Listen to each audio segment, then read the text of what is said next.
시청자 여러분 안녕하십니까? 제21대 대통령 선거가 막바지로 향하고 있습니다. 선거까지 물리적 시간은 모든 후보 진영에 똑같이 남았는데 심리적으로는 보수 진영이 조금 더 다급한 것 같습니다. 또 한 번의 단일화 변수가 보수 진영 선거판을 흔들고 있는데 이 밖에 다양한 대선 관련 이슈들에 대해 홍석준 전 국민의힘 국회의원, 허소 더불어민주당 대구시당 위원장과 함께 이야기 나누겠습니다. 두 분 안녕하십니까? 안녕하십니까? 예, 지난 시간에는 김문수 후보와 한덕수 총리 단일화 논란으로 국민의힘이 내용을 겪고 있다 이런 이야기를 했었는데 이번 시간에는 또 다른 단일화 이야기로 시작을 해야 될 것 같습니다. 바로 국민의힘 김문수 후보 그리고 개혁신당 이준석 후보 단일화 문제입니다. 과연 가능한가? 한다면 어떤 방식이고 하지 않는다면 왜 하지 않는지 한번 이야기 나눠보죠. 먼저 홍석준 의원님. 네. 예, 국민의힘과 보수 지지층 사이에서는 이번 선거 최대 변수, 마지막 최대 변수로 지금 단일화를 꼽지 않습니까? 네. 하지만 이준석 후보는 계속 시종일관 하지 않는다 이런 입장을 밝히고 있습니다. 마지막 극적인 반전 가능성 없을까요? 예, 저는 뭐 충분히 가능성이 있다고 봅니다. 정치는 살아있는 생물이라고 하지 않습니까? 네.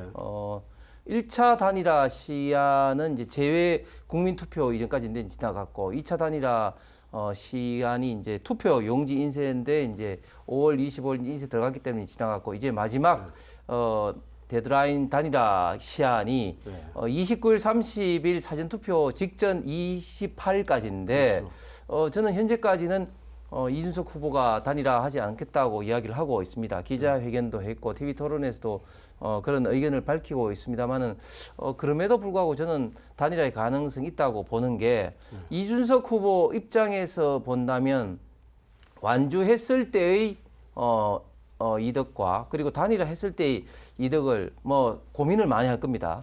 완주했을 때의 이득은 본인이 뭐 5% 얻든 10% 얻든 완주를 통해서 내가 이만큼 지지를 뭐 얻었다는 어떤 세과시, 뭐 정치적 자산, 뭐 이런 것들이 이제 생길 거고 반면에 그것으로 인해서 만약 이재명 후보가 당선이 되면 완전히 그 비판은 온통 속된 말로 독박을 뒤집어 쓸 가능성이 있습니다. 반면에 단일화를 한다면 이준석 후보가 지금까지 갖고 있는 부정적인 이미지, 깐죽깐죽된다, 또 싸가지가 없다 이런 어떤 부정적인 이미지를 일시에 해소할 수 있다. 무슨 말이냐면 결국은 본인이 김문수 후보와의 단일화를 통해서 김문수 후보가 당선이 되든 그렇지 않든 본인이 희생했다, 헌신했다 이런 어떤 이미지를 통해서 앞으로 본인의 어떤 정치 미래에 있어서 큰 저는 무형의 자산이 쌓여진다고 봅니다. 이런 어떤 두 가지 측면을 놓고 끝까지 이준석 후보가 고민할 것 같고 그리고 이준석 후보가 지금까지 1, 2차 TV 토론을 통해서 참 말 잘한다, 토론 잘한다는 건 이미 알고는 있었지만 그것을 통해서 국민들로부터 더 많은 평가를 받고 있고 해서 정치 분야의 TV 토론을 마치고 저는 단일화할 가능성이 5대5에서 조금 더 단일할 가능성을 개인적으로 좀 더 봅니다. 한 51%는 단일할 가능성이 있다고 기대를 합니다. 예, 51% 가능성이 있다. 허소 위원장님은 어떻게 보십니까? 네, 그 단일화라고 하면 목표를 한번 되새겨보고 싶어요. 이제 단일화 했을 때 과연 그 시너지 효과가 이제 생기고 대선 승리로 이어져야 되는데 이준석 후보 입장에서 봤을 때 과연 단일화를 한다고 보면 과연 그 최종 그 본선 승리가 가능한 것인가에 대해서 상당한 회의감을 가지고 있을 가능성이 저는 높다고 봅니다. 그렇다면 방금 홍석준 전 의원님 말씀하신 그 자신에 대한 부정적 이미지를 좀 해소하려고 단일화에 임할 가능성이 좀 낮지 않는가. 아마 자기의 부정적 이미지는 아마 다른 경로, 향후 이제 대선 후에 어차피 그 국힘의 대선 승리가 가능성이 낮다고 본다면 그 이후를 도모하고 그런 이미지 개선 그 과정을 밟지 않을까 그런 생각이 들고 다만 이제 아킬레스건이 하나 있죠. 이제 선거 비용 문제인데 10%면 반액이고 15% 이상이면 전액인데 아마 10%를 넘길 수 있고 10% 넘기면 반액 정도 보전을 받기 때문에 그 부분은 감수할 수 있다라고 좀 보는 것 같습니다. 그리고 선거 비용을 굉장히 좀 아껴서 사용하는 것 같아요. 그래서 저는 제일 가장 중요한 것은 이 시너지 효과가 생기면서 단일화가 가능할 것인가 회의감을 가지고 있을 거라고 봅니다. 과연 시너지가 나올 것이냐 회의적이다. 그런데 그 비슷한 약간 좀 맥락이 다를 수도 있는데 홍준표 전 대구시장님이 최근에 SNS에서 청년의 꿈 여기서 이준석 후보에게 투표하는 건 사표가 아니다. 미래에 대한 투자다. 사실 국민의힘 입장에서는 약간 맥이 빠지는 이야기일 수도 있습니다. 상당하게. 그러면서 또 하나가 뭐 이게 당권 거래니 또 총리직 제안이니 방금 허수 위원장님도 뭐 이번 대선이 아니라 대선 이후 포스트 선거를 이야기하고 뭐 이런 이야기들도 사실 많이 있습니다.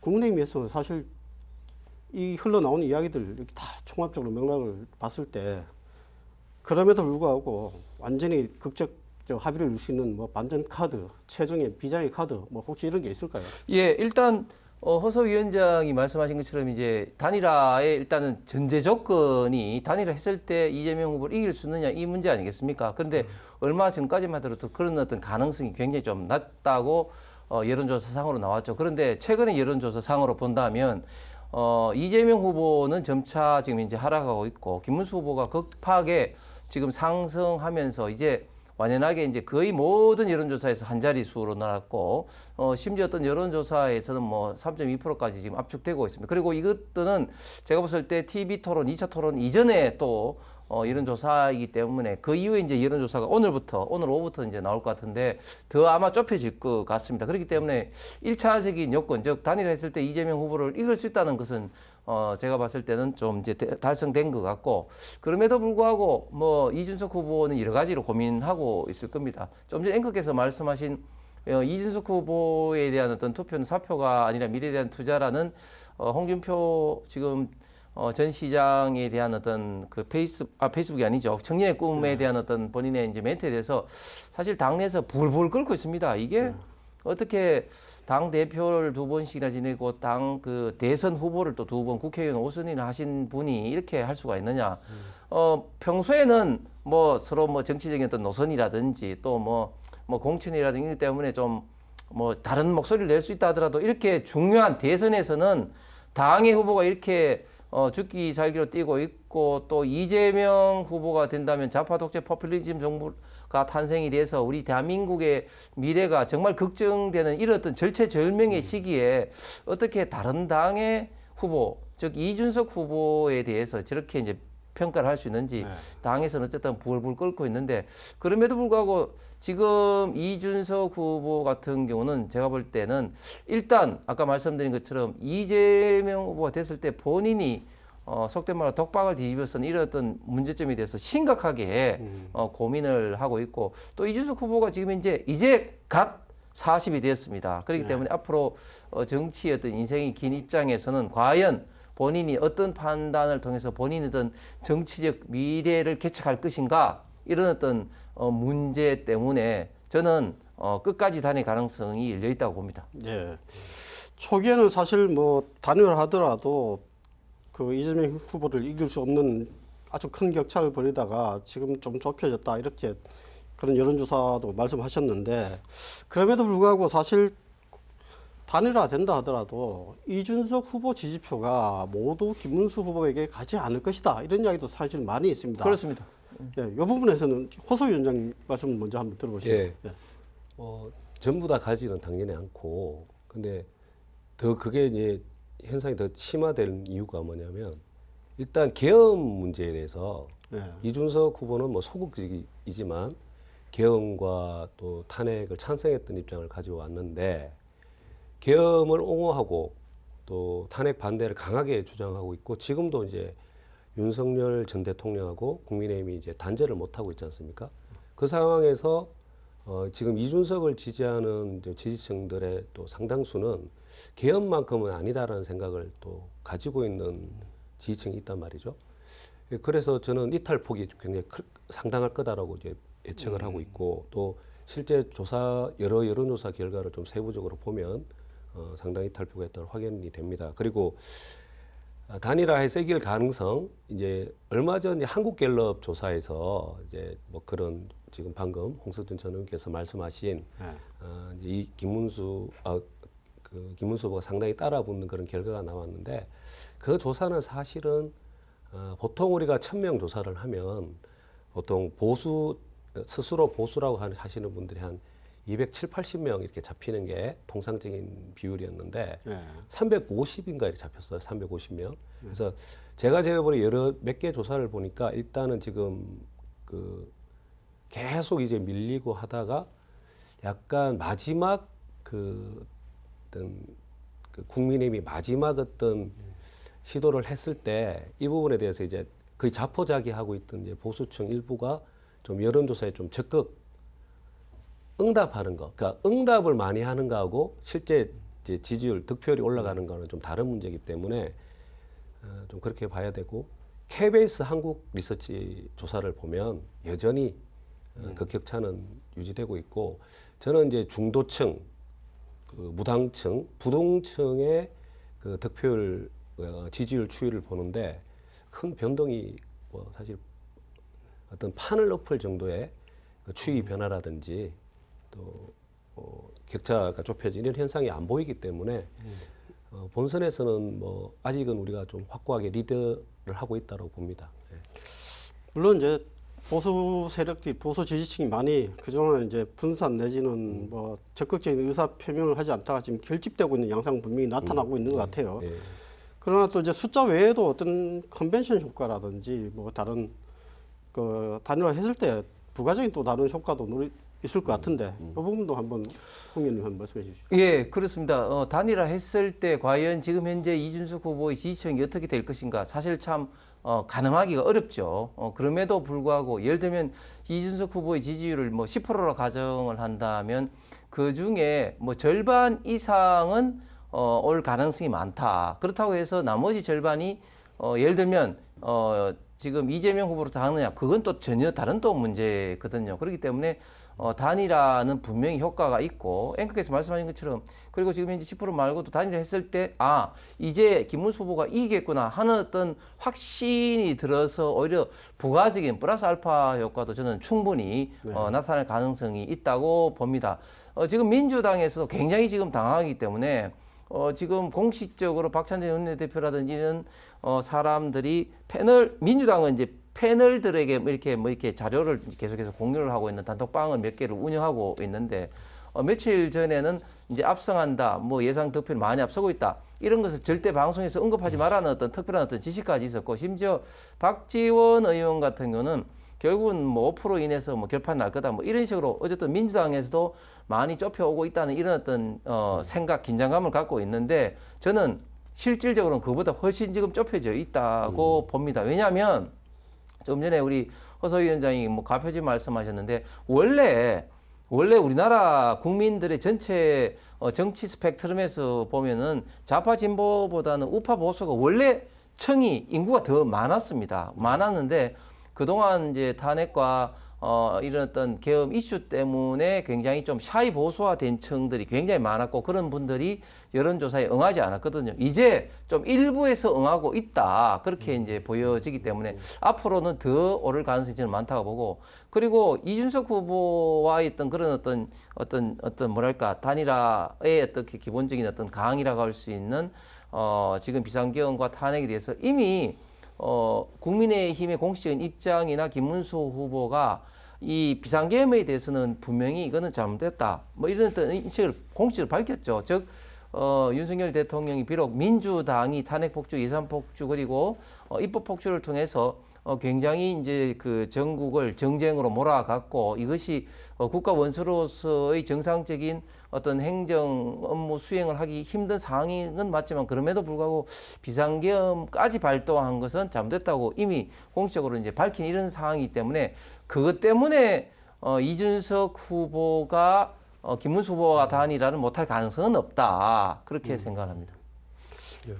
민주당은 좀 오히려 몸조심한다고 그런 이야기 한 것 같은데 어떻습니까? 몸조심이 아니라 저희들은 이제 처음에 선거운동 첫 시작 때부터 기본적으로 이제 경청하는 그 선거운동을 굉장히 중요하게 이야기를 했습니다. 왜냐하면 실제로 저희들이 대통령 선거 결과 상관없이 당선자께서는 인수위를 거치지 않고 바로 이제 국정을 임해서 이제 국정을 이끌어 가셔야 되는데 실제로 이제 준비 시간이 좀 아무래도 부족하잖아요. 선거 때 사실은 많은 시민들을 만나기 때문에 저희들이 많이 듣고 또 우리가 계획을 가진 것이 현장에서는 어떻게 받아들여지고 있는지 또 우리가 보완할 것이 무엇인지 이거를 다 지금 정리하고 최대한 모아서 이제 바로 국정에 좀 추진해 나갈 때 반영하려고 하고 있는데 그렇게 본다라면 너무 이제 뭐 당선 가능성을 너무 과장되게 이야기하거나 또 이게 그 경청 절박한 선거 기조에 안 맞게 너무 막 자신 있게 그렇게 이야기하지 마라 그런 취지로 이제 해석을 해주시면 좋을 것 같고 단일화에 대해서 이제 조금 더 제가 말씀드리면 실제로 김문수 후보의 어떤 후보로서의 매력이 좀 저는 과거 국힘의 후보들보다 좀 매력도가 낮다고 봅니다. 그래서 단일화가 되더라도 중요한 것은 그 지금 이준석 후보가 단일화 하더라도 이준석 후보가 이제 되는 것은 좀 어렵다고 보고 김문수 후보로 될 터인데 과연 그 어떤 여러 가지 몇 가지 성향을 떠나서 김문수 후보가 이준석을 지지하고 있는 그 지지층을 그 매력과 그 리더십으로 당겨올 것인가 그런 것이 한계가 좀 분명해 보이고 하나가 있습니다. 제가 이제 마지막으로 말씀드리고 싶은 것은 실제로 이준석 후보를 상당히 비토하는 비토층이 상당히 넓습니다. 네. 예.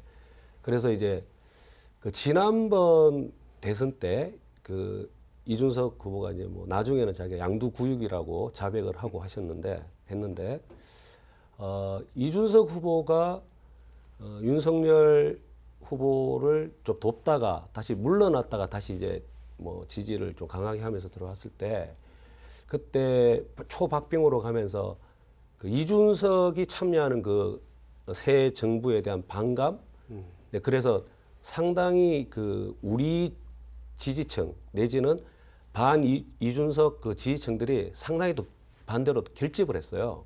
그게 이제 선거 막판에 그 이재명 후보 득표를 상당히 또 떠받쳐 올린 중요한 요인이기도 했습니다. 그래서 뭐 그런 반대 효과까지 생각하면 뭐 그렇게 만만치는 않을 거다 이렇게 저는 보고 있습니다. 네. 단일화 이야기는 뭐 요즘 하고 또 한번 국민의힘 이야기도 한번 또 짚고 싶은 게 분명히 정계 은퇴를 선언하신 분이 계속 하루도 쉬지 않고 정치적인 발언을 하시는 거 홍준표 시장님 같은 경우는 하와이에서 돌아오지 않고 이제 대선 끝나면 오겠다 이렇게 하셨고 특히 또 한덕수 총리님이 사실 실망하는 분들이 많더라고요. 지금 아예 두문불출하고 있고 한동훈 전 대표조차도 뭐 지원 유세는 하고 있지만 그것도 뒤늦게 하고는 있지만 사실상 자기 선거, 자기 그 정치를 하고 있다 이런 뭐 내부 불만과 비판이 있습니다. 이렇게까지 결집이 안 되는 게 이런 선거가 있었나 싶을 정도인데 어떻게 보고 있습니까? 예, 앵커께서 말씀하신 것처럼 그런 문제에 대해서 당내에서도 그리고 지지자들도 많이 좀 비판을 하고 있습니다. 그렇기 때문에 오히려 빅4에 이제 같이 이제 참여를 했던 안철수 의원만 지금 현재 처음부터 끝까지 지금 김문수 후보를 돕기 때문에 안철수 의원이 오히려 더 상대적으로 빛을 발하고 있고 안철수의 재발견이다, 재평가를 받고 있는 이런 형국입니다. 그래도 세 분에 대해서, 세 사람에 대해서 개별적으로 본다면 그래도 한동훈 후보는 초반에는 김문수 후보의 이름도 없는 선거운동복을 입고 있다가 이제는 선거운동복 이름이 있는 김문수라는 이름이 있는 걸 이제 하면서 본격적으로 이제 선거를 열심히 돕고 있기 때문에 비록 뭐 좀 비판은 일부는 있지만 이제 본인의 저는 역할을 한다고 보고 나머지 두 사람 홍준표, 한덕수 후보에 대해서는 대단히 좀 실망스러운데 한덕수 정근환 대행 같은 경우는 물론 본인은 이정현 비서실장이라든지 대부분의 사람들이 지금 김문수 후보를 돕고 있다 그렇게 이야기하고 있지만 그러나 이정현 비서실장처럼 본인을 도왔던 사람이 지금 김문수 후보 선대위에 있는 거하고 또 본인이 직접 나서시는 것은 이건 완전히 천양지차죠. 그렇죠. 그렇기 때문에 한덕수 권한대행이 만약에 이제 같이 참여를 하면서 어떤 정책 브리핑이라든지 특히 통상 문제라든지 이런 걸 하면 얼마나 많이 그게 국민들에게도 호응을 받고 김문수 후보에게도 참 큰 힘이 되겠습니까? 참 안타까운 좀 일이고 특히 홍준표 후보 같은 경우는 뭐 요즘 페이스북은 며칠 사이에 한 3일 정도 글을 안 쓰신 것 같습니다. 좀 되게 좀 약간 심심하실 것 같기도 같은데 그래도 청년의 꿈 여기는 꾸준히 이제 글을 좀 올리시고 있는데 얼마 전에 이제 하와이 가서 특사단과 이제 면담을 통해서 이제 뭐 당에 대해서 강하게 비판을 한다든지 또 윤석열 전 대통령에 대해서 강하게 비판하는 건 이제 하지 않기 때문에 뭐 그래도 뭐 천만다행이고 그리고 김문수 후보를 지지한다 이런 어떤 말씀도 이제 하시긴 꺼내드려가지고 그래도 특사단이 좀 속이 성과를 거두긴 거뒀습니다만은 그럼에도 불구하고 김문수 후보를 돕기 위해서 기국을 하지 않으시고 하는 이런 어떤 모습들은 당의 원로로서 대단히 보기가 별로 안 좋고 특히 또 대구 시민 입장에서도 참 전직 대구시장께서 소시민, 서울시민으로 사신다는 그런 어떤 말씀과 어울러 지금 하고 있는 행동들이 상당히 좀 안타깝고 실망스러워하는 그런 어떤 분들이 많은데 저는 이제 얼마 남지 않은 시간이지만 얼마 남지 않은 시간 이 막판이 가장 중요하지만큼 한덕수 그리고 홍준표 이 두 분이 반드시 좀 역할을 해 주십사는 좀 간곡한 부탁도 드리겠습니다. 예. 허수 위원장님께는 뭐 이게 너무 나머지 이야기해서 질문하지 않겠습니다. 대신 요 이야기를 좀 이 말씀을 한번 여쭙고 싶은데요. 이야기를 이번 대선에서 약간 TK 민심이 조금 변화의 움직임, 뭐 약간 요동친다, 뭐 이런 약간 변화의 조짐도 좀 나타나고 있습니다. 특히 초기 여론조사를 보면은 역대 민주당 받은 득표율 중에 가장 높은 뭐 지지율이 아니냐, 뭐 이렇게 이야기 나올 정도로 뭐 그 의미 있는 민주당 입장에서는 의미 있는 그 여론조사가 나오기도 했었는데, 물론 그 당 지도부가 민주당에서는 뭐 득표율 그리고 목표 절대 수치 이야기하지 마라 이렇게 하게 되면 징계 내린다 이런 걸로 알고 있어요. 근데 직접 뭐 수치는 말씀하기는 어렵다고 보고 지금까지 여론조사가 대략 한 30%까지는 나왔었는데 초기에 실제로 현장에서 느끼는 체감하는 정도는 변화의 정도가 어떻습니까? 이제 사실 현장에서의 느낌이라는 게 저도 이제 여러분들의 이제 선거도 지켜봤고 저도 이제 후보로 총선에 2번 뛰어본 결과 현장에서 느낌이라는 게 상당히 이제 주관적이고 일부로 제한돼 있어서 네. 그 저는 제 개인적인 느낌을 말씀드리자면 그렇게 막 그 여론조사 수치만큼 그렇게 막 좋아 보이진 않아요. 그런 느낌까지는 아직 안 올라와 있다 이런 느낌이 들고 다만 지난 대선 때보다는 분위기가 조금 좋다 이렇게 그런 이야기는 제가 많이 듣습니다. 근데 이제 아시겠지만 결국에는 이제 투표장에 자기 지지층을 얼마나 이제 투표장을 이끌어내느냐, 그 다음에 부동층들한테 얼마나 호소력 있게 선거운동을 해서 투표장에 나오시게 하고 이제 투표로 이어지게 할 것이니까 그게 이제 여론조사하고 투표는 다른 거지 않습니까?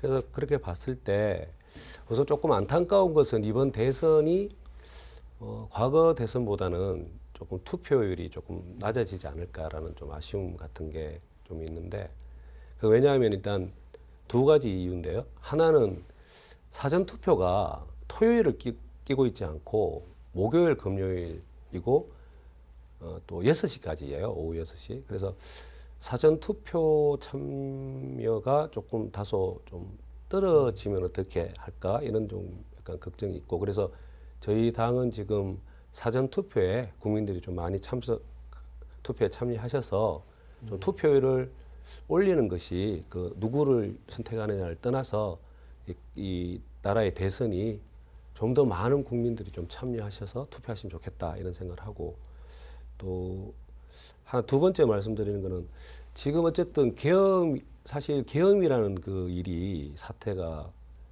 사실 보통 일은 아니지 않습니까? 마치 뭐 10년, 20년 된 일처럼 우리 머릿속에 좀 좀 잊어버리고 아니면 고의적으로 이제 좀 잊게 만들려고 하는 움직임이 좀 의도적으로 있는 것 같은데 그렇게 쉽게 넘어갈 일이 아닙니다. 그래서 계엄에 대한 아무리 이제 그동안 스스로 보수라고 생각하셨던 분들 또 정치에 조금 무관심했던 분들조차도 일단 계엄을 이끌었던 또 계엄하고 아직도 완전하게 단절을 못하는 그 정당이 또 그 후보를 이렇게 선택하는 데 많이 좀 주저하시는 것 같아서 좀 국민의힘 또 김문수 후보께서 계엄과 탄핵 문제에 대해서 시원하게 좀 사과를 하시고 윤석열 후보와의도 관계도 단절하시고 특히 정강훈 목사 극우 목사와의 관계도 좀 분명하게 정리를 하실 때 국민들이 조금 더 적극적으로 선거와 투표에 참여하시지 않을까 그런 생각을 하고 있습니다. 말씀하셨지만 근데 지금 이번 대선의 선거 분위기가 이렇게 예전처럼 많이 달아오르지는 않고 있습니다. 실제로 현재 제가 취재하면서 느낀 느낌은 그렇습니다. 실제로 또 국민의힘 같은 경우도 당직자들 이야기 들어보면은 하루에 뭐 40~50통씩 왜 선거 운동 안 하냐고 이렇게 항의 전화가 온대요. 실제로 또 초기에는 아까 말씀드렸던 그런 여론조사 민주당 이재명 후보의 지지율이 30% 넘어가는 지지율 나오니까 위기의식도 많이 이야기를 하셨거든요.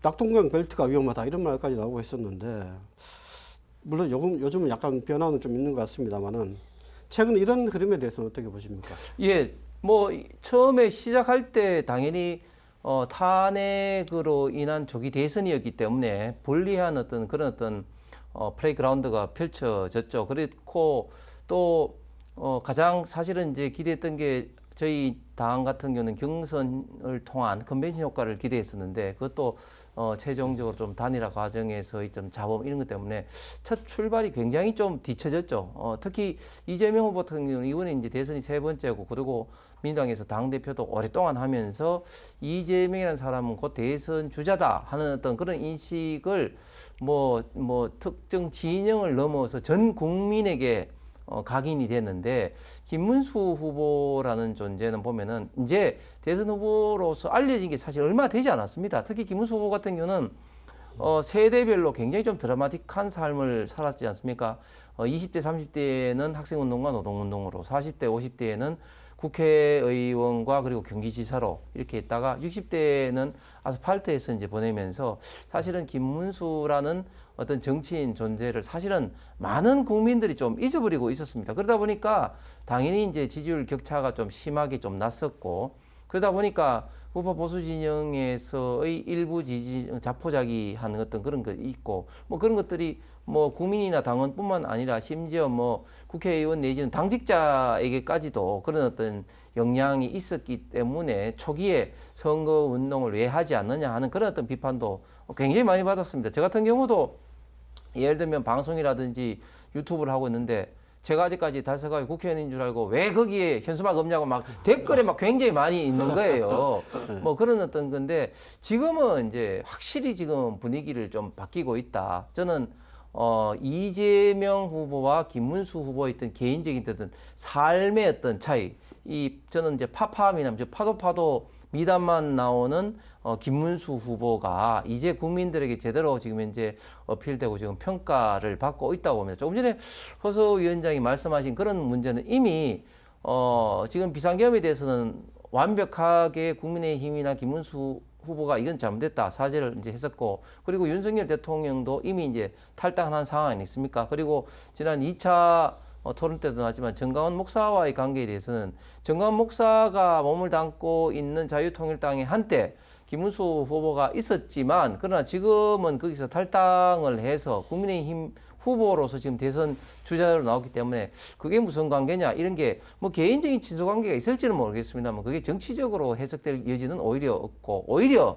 지금 민주당이야말로 지금 이제 유언 판결로 받은 이석기의 통합진보당의 후신인 진보당과 총선 때도 선거 연합을 했고 지금도 진보당이 민주당의 이재명 후보를 돕고 있습니다. 한 몸입니다, 지금. 그렇기 때문에 사실상 민주당과 진보당은 지금 주말 부부죠. 그렇기 때문에 이런 거야말로 과연 민주당이 특히 지금 이재명 후보가 지금 중도 보수를 스스로 지금 자처하고 있는 상황에 진보당과 저런 식으로 정치 연합을 하는 게 맞느냐 이런 게 토론에도 나왔지만 거기에 대해서 이재명 후보가 완벽하게 이야기를 지금 하고 있지 않은 그런 상황이다. 그렇기 때문에 정강원 목사와의 관계를 이야기한 것은 저는 오히려 이재명 후보의 실착 패착인 것 같습니다. 그런데 그럼에도 불구하고 사실 윤석열 전 대통령 뭐 탈당을 하셨지만 최근에 그 역사 강사 전한길 네. 강사 그리고 이영돈 PD하고 함께 그 영화 부정선거를 관람했어요. 사실 국민의힘 내부에서도 뭐 그다지 좋은 반응은 아니었는데 아까도 뭐 김문수 후보가 전면에 등장한 지 얼마 안 됐다고 이야기했지만은 사실 이렇게 되면 윤석열 대 또 이재명 구도로 가는 거 아니냐 이런 이야기도 나오고 있거든요. 네. 윤석열 대통령이 자꾸 이렇게 등판하는 것에 대해서 어떻게 생각하십니까? 자꾸 등판하는 건 아니고 어쨌든 윤석열 전 대통령이 이런 어떤 부정선거 영화 관람하는 게 김문수 후보에게 좋은 이슈는 분명히 아니죠. 윤석열 전 대통령 입장에서는 특히 지지자들이 뭐 강건이 있었겠죠. 계속해서 좀 부탁을 했었고 하기 때문에 뭐 영화를 이제 관람을 했겠지만 그러나 지금 시기가 시기인 만큼 지금 김문수 후보에게 조금이라도 좀 도움이 되는 어떤 그런 방향으로 지금 윤석열 전 대통령께서도 행동을 하셔야 된다. 그렇기 때문에 본인도 여러 가지 고민 끝에 자진 탈당의 어떤 형식으로 당에서도 탈당 아니겠습니까? 그렇기 때문에 앞으로 특히 이 선거 국면에서는 윤석열 전 대통령의 움직임이 사실 좋아하는 지지층 입장에서는 좋아하시겠지만 그러나 싫어하는 층에서는 굉장히 그걸 부정적으로 본다면 그게 1%라도 김문수 후보에게 부정적으로 악영향을 간다면 그것은 이런 어떤 시국에 굉장히 좀 조심해야 될 그런 어떤 상황인 것 같습니다. 네, 현수 위원장님, 그 지난 방송에서 이번 대선 기간 중에 윤석열 대통령이 자주 등장할 것이다, 고비마다 등장할 것이다 이렇게 예언도 하셨는데 이번 그 윤 대통령의 그 부정선거 영화 관람 민주당 입장에서는 뭐 오히려 땡큐 이렇게 이야기할 수도 있을 것 같은데 어떻습니까? 그 방금 홍석준 전 의원님께서 말씀하셨듯이 빈도수가 지금 높지는 않죠. 근데 그 본질적인 것은 김문수 후보의 가장 강한 지지층들이 또 다수 지지층이 사실은 그 윤석열 전 대통령의 불법 개헌 행위에 대해서 여전히 정당하다고 생각하시는 분들이세요. 그러니까 이게 사실 뭐 윤석열 아바타라는 말이 있을 정도로 저는 그 뿌리 깊이 그 함께 할 수밖에 없는 그런 관계라고 저는 보고 있고 이제 그 통합진보당 사례를 말씀을 해주셨는데 사실은 그분들은 이제 그 당시에 이제 말을 그렇게 했다고 해서 그 위헌정당으로 해산이 됐습니다. 말을. 근데 이거는 사실은 지금 윤석열 대통령은 이제 군대와 경찰을 동원해서 국민을 가슴에 총뿌리를 켜놓고 국회 선관위를 이제 폭력적으로 이제 진압하고 제압을 하려고 한 거잖아요. 그런데 문제는 그 당시에 그날 밤에 국민의힘 추경호 전 대표 행적도 사실 조금 아직 수사를 좀 더 해봐야 되는 상황이고 사실은 국민의힘은 사실은 제가 보기에는 이번 대선에 후보를 내면 안 되는 정당입니다. 제가 보기에. 그 뭐 제가 이 자리에서 위헌정당까지 이야기를 안 하겠지만 그러니까 이런 엄청난 일에 자기가 배출한 그 대통령이 그 엄청난 반헌법적인 행위를 하고 민주주의를 송두리째 무너뜨리려고 하는 행위를 해서 지금 대선이 이 비용이 5천억이 넘는다고 하는데 그런 이야기를 하는데 이렇게 조기 대선을 이렇게 만들어서 나라를 이렇게 위태롭게 만들고 안정성을 앗아간 이런 국민의힘이 뭐 과거에 그 잘못했던 그게 잘못을 했고 정당 해산까지 이제 치렀고 그 다음에 또 그 이후에 활동을 통해서 헌법 내에서 활동하고 있는 어떤 새 정당하고 어떤 정치연합이라든지 또 반계엄을 극복하자, 계엄 세력을 심판하자는 차원에서 같이 하고 있는 것에 대해서 그렇게까지 말씀하시는 것은 조금 과하신 거 아닌가 그런 생각이 듭니다. 예, 오늘 여기까지 하겠습니다. 두 분과는 선거가 끝난 후에 다시 찾아뵙도록 하겠습니다. 예, 수고하셨습니다. 네, 감사합니다. 29일과 30일 이틀간 제21대 대통령 선거 사전투표가 실시됩니다. 오전 6시부터 오후 6시까지 전국에 설치된 사전투표소에서 신분증을 지참해 투표에 참여하시면 됩니다. 최근 사전투표가 위헌이라는 헌법 소원에 대해 헌법재판소가 합헌 결정을 내린 바 있습니다. 사전투표든 본투표든 적극 참여해서 소중한 권리 반드시 행사하시길 바랍니다. 다음 시간에 뵙겠습니다. 감사합니다.